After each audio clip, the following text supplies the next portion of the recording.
Good afternoon. My name is Daniel Hall. I'm a general surgeon from Pittsburgh, and I'm here today to tell you about the surgical pause. These numbers, they're special.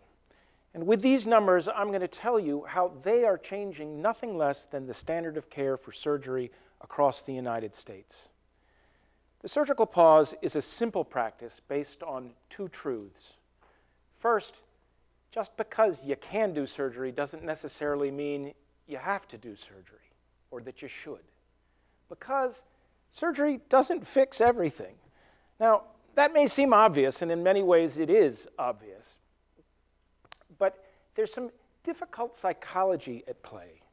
You see, patients and surgeons often really hope that surgery is going to be a good solution. Surgery is, after all, one of the miracles of modern science, and there are so many success stories. And surgeons, we don't want to disappoint. And yet, our optimism can sometimes be a trap. We can succumb to the Lake Wobegon effect, where all the surgeons are strong, all the anesthesiologists are good-looking, and every patient somehow manages to be above average. But that isn't true. Not every patient achieves the best outcomes, and failing to plan for the worst can have serious consequences.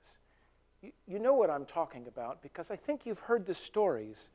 You know, the surgery goes well, but the recovery is rocky, and complications occur that require life-saving technology, machines that replace the kidneys or the lungs or the heart.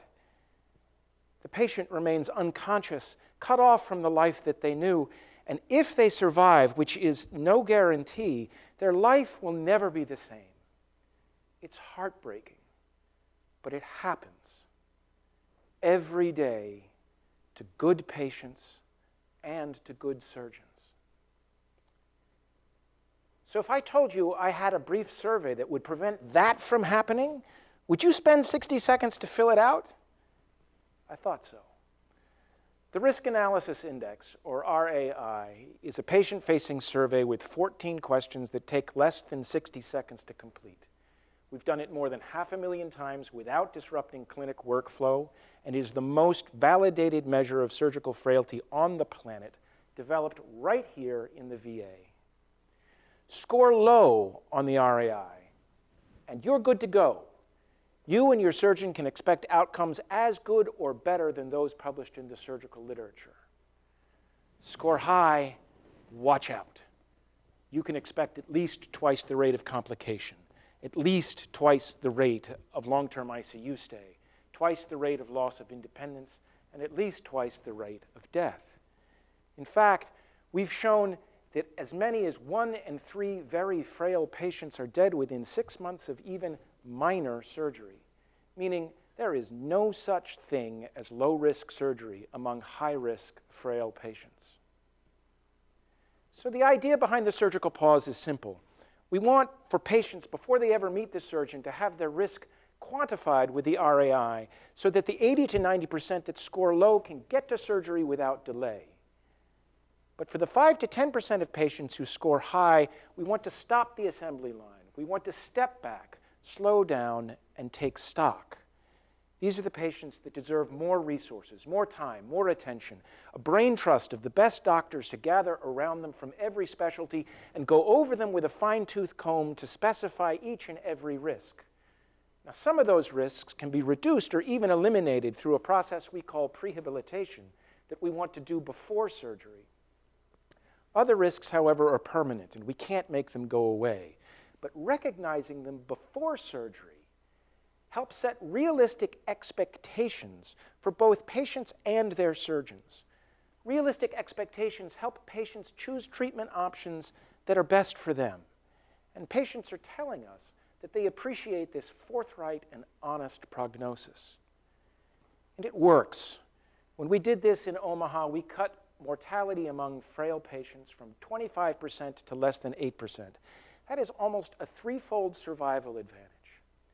Now, part of that survival advantage comes from those realistic expectations because they empower patients, as many as 1 in 5, to choose non-operative management.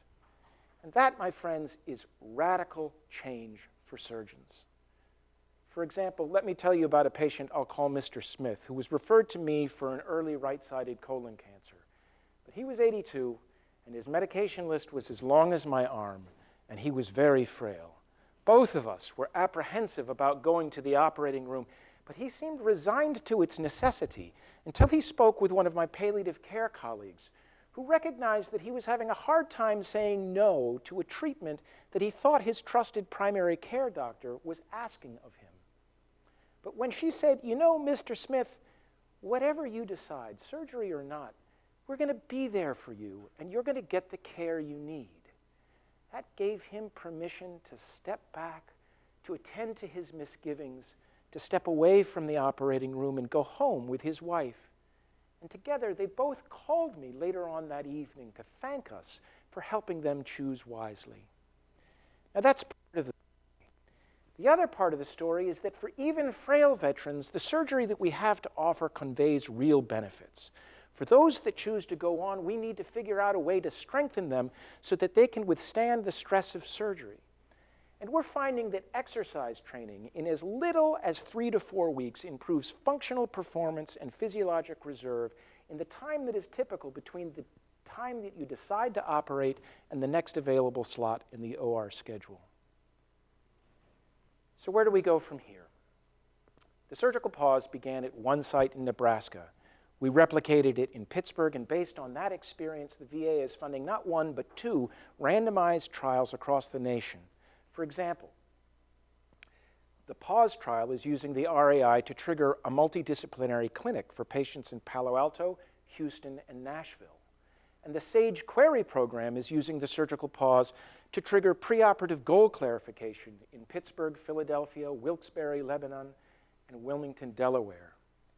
And with strong operational partnership from the National Surgery Office, Geriatrics and Extended Care, and Physical Medicine and Rehabilitation, there are now 40 sites at some point in implementation across the nation, and we are committed to getting this program up and running at 55 medical centers by the end of 2023, and we want you to be the next site.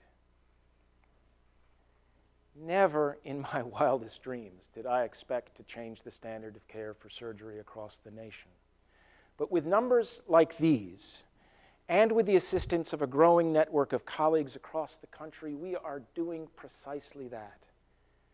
Surgery does not fix everything, but through the surgical pause, we are helping veterans remain focused on what matters most, the fullness of life and all that it has to offer. Please join us. You can learn more and stay up to date by emailing us at VHA Surgical Pause. Thank you so much for your attention, and I look forward to hearing from you soon.